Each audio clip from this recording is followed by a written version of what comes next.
하나님께서 역사하실 때 사람의 마음과 생각을 주장하십니다. 그런데 사탄도 그래요. 사탄도 가룟 유다에게 예수팔 생각을 넣었더라. 성경은 이렇게 말해주고 있습니다. 그러니까 자살을 하고 또 살인을 하는 이 끔찍한 사건들의 배후에는 사단이 그들의 마음과 생각을 주장한 거예요. 사단이 마음을 주장하여 악하고 추하게 만들어서 교만하게 만드는 거예요. 이해할 수 없는 짓. 어떻게 사람이 저럴까? 그 배후에 악한 사단이 배후에서 조종하고 있다는 것입니다. 이게 성경이 가르치는 내용들이에요. 원수마귀 사탄이는 할 수만 있으면 수단과 방법을 다 동원을 해서 육신의 정욕, 또 이생의 자랑, 안목의 정욕으로 우리의 생각 속에 자기의 생각을 넣으려고 합니다. 우리의 생각 속에 자기의 생각을. 왜? 죽이고 멸망시키기 위해서입니다. 그러므로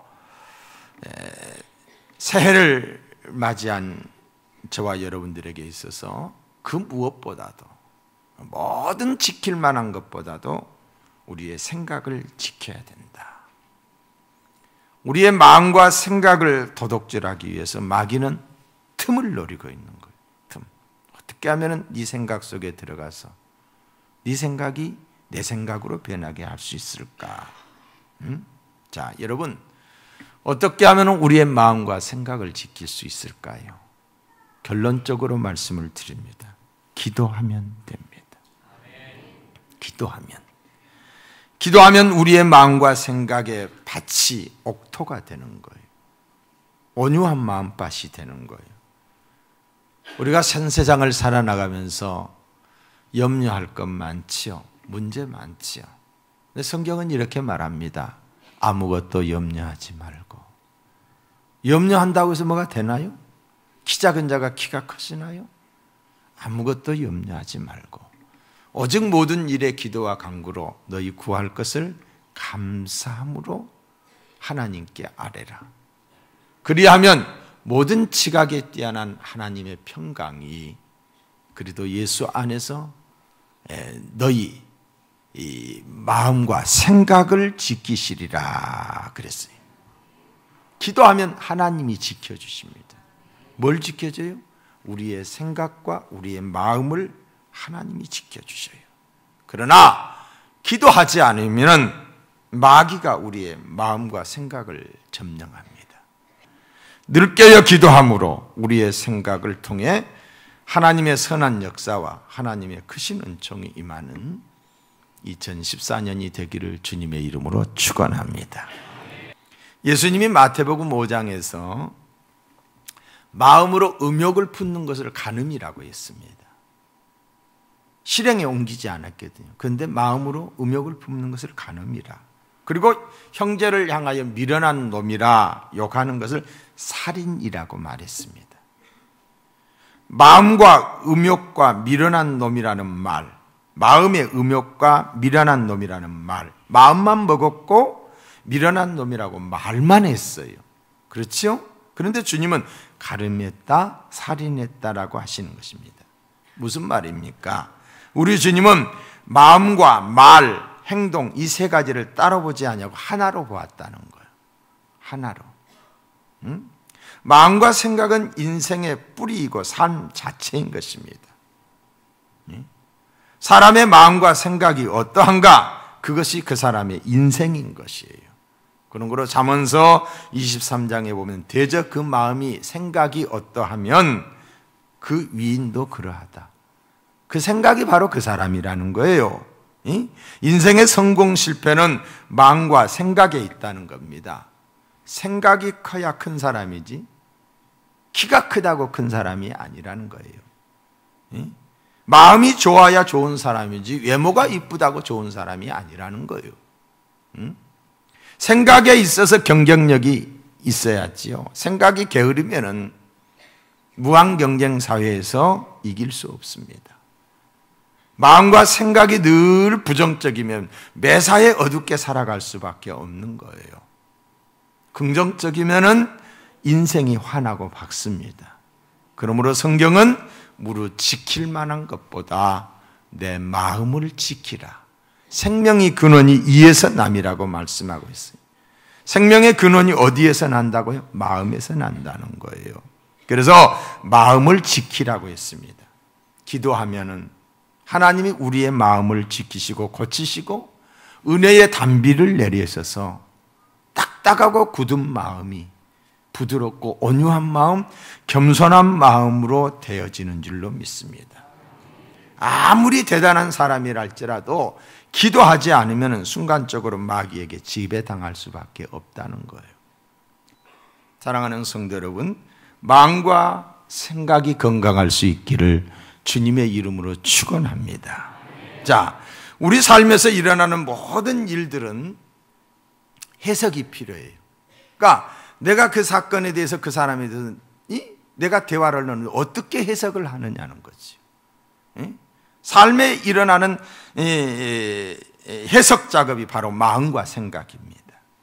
우리가 무엇을 보고 무엇을 듣고 겪을 때마다 그것들이 그대로 우리 안에 들어오는 것이 아니에요. 그것들은 반드시 해석의 과정을 거치게 되어 있습니다. 그것이 생각이에요. 그것이 생각이다. 어떤 사람이 여러분의 기억 속에 아주 좋은 사물함으로 남아있다라고 한다면 물론 그 사람이 좋은 사람이기도 하겠지만 더 정확하게 말하면 그 사람에 대한 해석이 좋았다는 거예요. 아무리 좋은 사람인데도 내가 해석을 나쁘게 하면 나쁜 사람이 돼버리는 거죠. 생각을 통해 얻어진 결과가 좋기도 하며 나쁘기도 하며 옳고 그름으로 나타나는 거예요. 여러분, 우리의 삶은 해석하는 과정이 반복되면서 거기에는 하나의 관점, 하나의 틀이 자신도 모르게 생겨집니다. 삶의 현장에서 일어나는 다양한 일들을 해석하게 되는, 사람들을 대하는 자신만의 틀을 갖게 된다는 거지요. 이것을 가리켜서 우리는 사고방식이라, 사고의 틀이라 이렇게 하는, 이 틀이 고정되면은 그 후로는 모든 사물이나 사람을 그 틀에 넣어서 해석하는 게 되는 거예요. 사람마다. 검은색 안경을 쓰고 세상을 보면 세상의 모두가 다 검게 보이듯이 사고방식은 우리 모두에게 거대한 영향을 주는 것이기 때문에 어떤 생각을 하고 사느냐는 아주 참으로 중요한 것입니다. 우리는 어떤 사고의 틀을 가져야 할까요? 긍정적이고 또한 적극적인 사고의 틀, 좋게 보는 거예요. 똑같은 것을 삐딱하게 보는 사람들이 있어요. 사람이 단점만 있는 게 아니잖아요. 좋은 점도 있잖아요. 근데 장점은 다 보지 아니하고 단점만 지적하는 사람이 있어요. 사고방식이 그렇게 돼 있는 사람이 있어요. 매사에 있어서 적극적인 태도, 좋게 보고 또 매사에 있어서 하나님을 의식하는 거예요. 그리고 이웃을 생각하는 사고예요. 이웃이 이웃에게 유익이 될까? 하나님께 영광이 될까? 나를 통해서 하나님의 영광이 가려지지는 않을까? 나만을 생각하는 이기적인 것이 아니라 하나님의 영광을 생각하는 사고의 틀이 우리에게 있기를 주님의 이름으로 축원합니다. 또한 자신과의 대화가 생각이, 자신과의 대화, 자신과 대화를 잘한 사람 중에 한 사람이 바로 다윗입니다. 성경에 보면은 다윗. 시편 42편에 보면은 다윗은 뭐라고 말을 해요? 뼈를 찌르는 듯한 칼 같은 비방의 말을 들었어요. 뼈를 막 꺾는 것 같은. 여러분, 골수암이 그렇게 아프다고 그랬죠? 여러분, 만약에 이 골절을 당해가지고 그 병원에서 이렇게 수술을 하잖아요. 수술을 하면은 수술하고 난 다음에 하루 이틀은 정말 아픈 거예요. 그런 비방하는 말의 아픔을 들었어요. 그러면서 그는 자신의 눈물이 주와의 음식이 되었다고 그랬어요. 밤낮을 가리지 않고 눈이 뿡뚱 부도록 울었다고 고백하고 있습니다. 그는 이로 인해 깊은 절망에 빠질 수도 있었어요. 그런데 자신과의 대화, 생각을 통하여, 자신과의 대화, 생각을 통하여 눈물이 변하여 찬송이 되었던 것입니다. 시편 42편 5절에 보면은 다윗이 이렇게 말합니다. 내 영혼아, 내가 어찌하여 낭망하며 어찌하여 내 속에서 불안해하는고? 너는 하나님을 바라라. 그 얼굴의 도우심을 인하여 내가 오히려 찬송하리로다. 시편 기자는 자신과의 대화를 통해 눈물이 찬송이 되게 한 거예요. 또한 시편 103편에 보시면은 내 영혼아 여호와를 송축하라. 내 속에 있는 것들아 그 성호를 송축하라. 내 영혼아 여호와를 송축하며 그 모든 은택을 잊지 말지어다. 제가 내 모든 죄악을 사하시며 내 모든 병을 고치시며 내 생명을 파멸해서 구속하시고 인자와 긍휼로 간을 씌우시며 좋은 것으로 내 소원을 만족케 하사 내 청춘이로 독수리같이 새롭게 하시는 도다. 내 영혼아, 자기가 자기를 부르고 있는 거예요. 응? 자신을 부르고 내 영혼아 내 속에 있는 것들아. 응?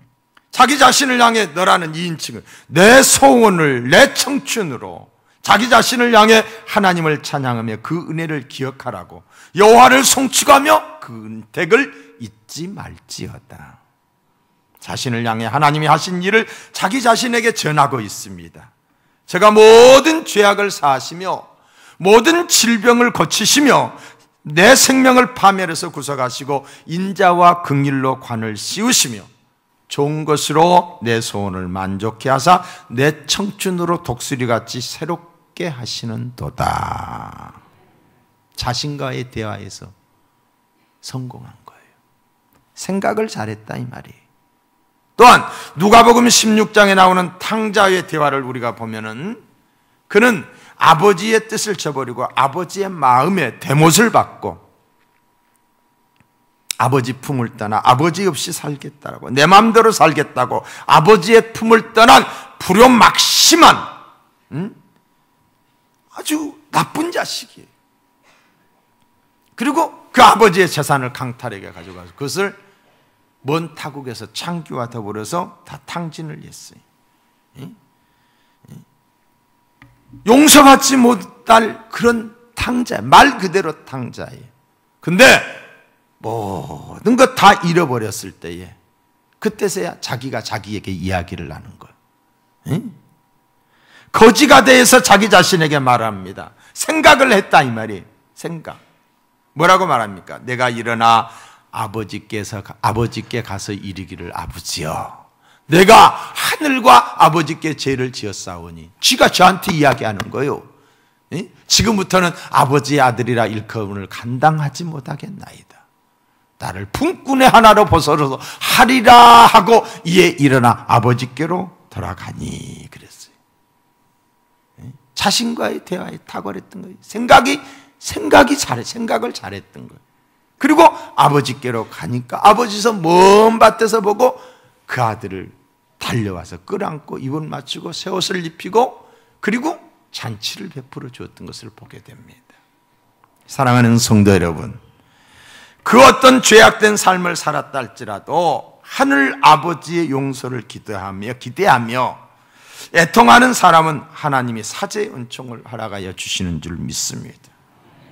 회개의 시작도 뭐에서부터다? 생각에서부터예요. 생각을 잘해야 된다는 거죠. 이와 같이 자신의 죄를 자신과의 대화를 잘한 사람도 있지만은 그렇지 못한 사람도 있습니다. 누가복음 12장 16절 이하에 보시면은 한 부자가 있었어요. 농사를 지었어요. 소출이 풍성했어요. 그래서 심중에 생각합니다. 자기에게 자기가 말을 합니다. 이르되 내가 곡식을 쌓아둘 곳이 없으니 어찌할까 하고 또 이르되 내가 이렇게 하리라. 내 곡간을 헐고 더 크게 짓고 내 모든 곡식과 물건을 거기에 쌓아두리라. 또 내 영혼에게 이르되 내 영혼아, 내 영혼아 열에 쓸 물건을 많이 쌓아두었으니 평안히 쉬고 먹고 마시고 즐거워하자 하리라 하되 하나님은 이르시되 어리석은 자여 오늘 밤에 내 영혼을 찾으리니 그리하면 내 준비한 것이 누구의 것이 되겠느냐 하셨어요. 이 부자는 내일 일을 알지 못하는 자였고 물질의 부요함이 평안이고 안식임에 행복한 줄로 착각하고 살았던 사람입니다. 그래서 말하고 있는 거예요. 뭐라고? 내 영혼아 평안히 먹고 마시고 즐거워하자. 뭐 있다고? 돈 좀 쌓아놨다고. 응? 오늘날도 이와 같은 사람이 얼마나 많습니까? 응? 여러분의 삶이 얼마나 남았다고 생각을 하세요? 100년도 못 사는 인생이 1000년의 욕심을 가지고 이곳에 땅 사놓고 저곳에 땅 사놓고 이곳에 이 은행 저 은행에 돈 가득가득 넣어놓고 자신에게 말합니다. 이 어리석은 부자처럼 평안히 쉬고 먹고 마시자. 이 어리석은 사람이 어떤 내일 일을 알지 못하는구나라고 주님이 말씀하셨어요. 여러분 구약성경 열왕기상 열왕기하 5장에 보면 아람 나라의 군대 장관이 나옵니다. 그는 큰 용사였으나 문둥병자였다라고 말하고 있습니다. 그에게 있는 부귀 영화와 건세 그리고 모든 것을 한꺼번에 삼켜버리는 그 무엇이 있었으니 그것이 바로 문둥병이었습니다.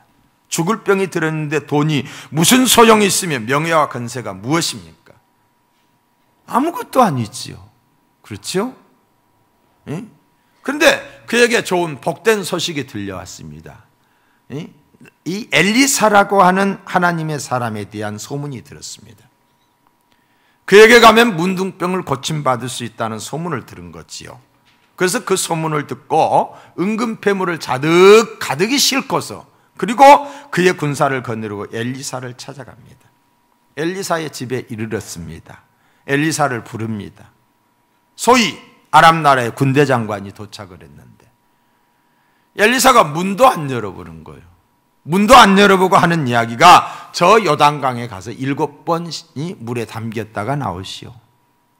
씻으라는 거예요. 7번 씻으라는 겁니다. 처방인즉 너무 쉬운 처방이잖아요. 뭐 수술을 하자 그것도 아니잖아요. 약을 발라라 그것도 아니잖아요. 그냥 가서 물에 가서 씻으라. 그런데 이때 이 나반이 노발대발을 하면서 그냥 돌아가려고 합니다. 막 화가 난 거예요. 그 이유가 무엇 때문에? 생각 때문이었다는 거예요. 어떤 생각 때문이었나요? 그의 생각인즉 저가 내게로 나와서 그 여호와의 이름을 부르고 그 아픈 상처에 손을 얹고 흔들어 문둥병을 고칠까 하였다. 그 자기 생각이었던 거지. 그러면 은금 패물로 막 살해를 하고 그러려고 했던 것입니다. 뭐가 문제였어요? 내 생각이 문제였던. 생각을 잘해야 된다는 거예요. 자, 생각의 파트너를 바꿔야 됩니다. 생각을 잘하기 위해서는 생각의 파트너를 바꿔야 한다. 자신에게서 누구에게로 바꿔야 되냐? 주님에게로 바꿔야 돼요. 긍정적인 생각을 해야 될 뿐만 아니라 그 생각이 주님으로 바꿔야 해요. 예수님을 믿는다고 해서 생각의 파트너가 자동적으로 바뀌는 것은 결코 아닙니다. 예수님을 내 삶의 주인으로 고백하면서도 여전히 내 자신이 내가 주인이 돼서 주님을 항상 문 밖에 서 계시게 합니다. 그런 사람들이 그런 성도들이 얼마나 많습니까? 그리고 자기가 결정하고 자기가 판단하고 자기 생각대로만 하는 경우들이 허다합니다. 그렇기 때문에 믿기 이전과 믿고 난 다음에 똑같은 감정으로 말하고 똑같은 행동을 하는 거예요. 주님의 생각으로 주님과의 대화가 없기 때문입니다. 생각의 파트너를 바꾼 삶에는 분노를 표출하지 않습니다. 분노가 쌓이지 않습니다. 근심 걱정이 없어지고 염려하지 않게 됩니다. 예수님과 대하면 분노와 섭섭함이 풀어지기 때문이고 새 힘이 생깁니다. 용서가 되는 거예요. 예수님과 대하면. 나 자신과 대화할 때는 용서가 안 될 수 있어요. 근데 예수님과 대화하다 보면 용서가 되어지는 거예요. 주님을 생각하면 됩니다. 어떻게 해야 되느냐? 주님을 생각해요. 여러분 히브리서 12장 3절에 보시면 너희가 피곤하여 낙심치 않기 위하여, 피곤하여 낙심치, 지치지 않게 하기 위하여 죄인들이 이같이 자기에게 거역한 일을 참으신 자를 생각하라 그랬어요. 주님께서 말씀하셨습니다. 어렵고 힘들 때면은, 낙심이 될 때면은 나를 생각하라. 예수를 생각하고, 예수를 생각하라. 자, 주님이 어려움의 경험자이기 때문에 왜 예수를 생각해야 되느냐? 주님은 가난했습니다. 주님은 핍박을 받았고 조롱과 멸시를 받았으며 배신의 아픔을 당하셨고 십자가에 못 박혀 큰 고통을 당하셨습니다. 내가 짊어지고 있는 이 인생의 피곤함을 예수님도 짊어지셨구나, 아니 나보다 더 어려움을 당했구나 하는 생각을 하게 된다는 것이요. 그렇게 되면 주님이 내 아픔을 아실 거야. 주님이 나를 아실 거야. 내가 처한 상황을 이해하실 거라고 하는 확신이 생기게 되는 거예요. 그것이 힘이 되고 깊은 위로가 되어 다가옵니다. 평안이 옵니다. 그래서 예수님을 생각하라는 거예요. 예수님은 하나님이십니다. 무엇이나 하실 수 있는 분이시지요. 긍휼이 한이 없으신 분이시기 때문에 우리의 문제를 해결하시고 우리의 죄를 용서해 주시는 것입니다. 그 주님이 우리에게 말씀하십니다. 그래 수고한다. 수고하고 무거운 짐진 자들아 다 내게로 오라. 내가 너희를 쉬게 하리라고 말씀하고 계십니다. 주님은 우리를 위해 무엇이든지 해줄 수 있는 분이십니다. 그렇기 때문에 몸과 마음이 피곤하면 주님을 생각하라. 피곤하면 주님을 생각하라. 어려우면 주님을 생각하라고 말씀하고 있는 거예요. 우리가 주님을 생각해야 할 이유가 또 하나 있습니다. 그 이유인즉 부활하신 주님, 사망 권세를 이기시고 부활하신 주님, 죽음을 이기시고 부활하신 주님, 하늘과 땅의 모든 권세를 가지신 주님, 우주를 창조하신 창조주 주님, 장차 이 세상을 심판하시고 모든 인류의 불행을 행복으로 바꾸어 오실 그 주님, 인생의 모든 한숨과 원한을 풀어주실 그 주님, 그 주님을 생각하면 낙심할 이유가 하나도 없다는 거예요. 아멘. 낙심할 이유가 없어요. 여러분 지금 가난합니까? 오늘의 가난 때문에 낙심할 이유가 없습니다. 어려움이 있습니까? 절망할 이유 없습니다. 주님께는 그 가난을 몇천 배, 만 배로 보상하고 남는 부요함이 주님께 있기 때문입니다. 영광의 나라에 들어가면 내가 세상에서 얼마나 성공했느냐 아니냐 하는 것은 아무런 가치가 없는 일이 되고 말입니다. 영원토록 주님과 함께 누릴 영광은 그 무엇과도 비교할 수 없기 때문입니다. 현재의 고난은 장차 우리에게 나타날 영광과 좋게 비교할 수 없음을 믿으시면 아멘. 예수님을 생각할 때 한량없는 은혜가 임하게 되는 거예요. 범사의 주님을 생각하시며 주님과 대하시며 사실 수 있기를 주의 이름으로 축복합니다.